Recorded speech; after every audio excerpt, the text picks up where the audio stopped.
అంటే ఇప్పుడు పొట్టి బట్టలు ఎందుకు వేసుకుంటారు మీరు? ఆకర్షించడానికేగా. మరి ఆకర్షణ ఎదరవాడికి కలుగుతున్నప్పుడు మరి మీకు ఆకర్షణ ఎందుకు కలిగిందని ఎందుకు అడుగుతారు?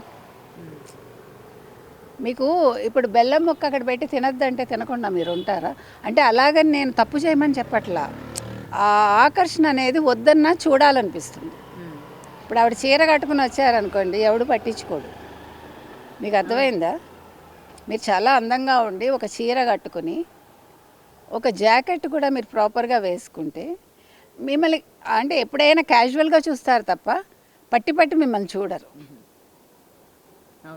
ఇప్పుడు ఎందుకు చాలామంది ఇప్పుడు మీకు ఇప్పుడు ఈ కట్టుబొట్టు మారడం అనేది మీరు ఒప్పుకున్నా ఒప్పుకోకపోయినా బాలీవుడ్ నుంచి వచ్చింది. ఇప్పుడు మీరు ఒక డైరెక్టర్ దగ్గరికి వెళ్ళినప్పుడు డైరెక్టరు నువ్వు ఈ క్యారెక్టర్ డిమాండ్ చేస్తోంది, నువ్వు ఇలాగే బట్టలు వేసుకో అంటే ఎందుకు వేసుకుంటున్నారు మీరు? ఎందుకు వేసుకుంటున్నారు? Because you want elevate. మీరు ఎక్స్పోజ్ చేసుకుంటున్నారు మిమ్మల్ని మీరు. ఎందుకంటే మీరు సినిమాలో నిలదొక్కుకోవాలి, మీకు డబ్బులు కావాలి. ఇప్పుడు సినిమాలకి రాకముందు అనసూయ గారు అలాగే వేసుకున్నారా?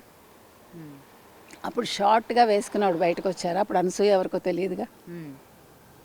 నిజంగా అప్పుడు ఆవిడ వేసుకున్నా కూడా అందరూ వింతగా చూస్తుండేవాళ్ళు, కానీ పెద్ద పట్టించుకుని ఉండేవాళ్ళు కాదు. కానీ ఇవాళ మీకు మీరే ఒక సెలబ్రిటీ అంటున్నారు కదా, నేను ఒక హీరోయిన్ అని మీకు మీరు అనుకుంటున్నారు కదా. ప్రజలు మీరు ఒక క్యారెక్టర్ ఆర్టిస్ట్, ఒక జబర్దస్త్ ఆర్టిస్ట్ అనుకుంటున్నారు, ఒక యాంకర్గా.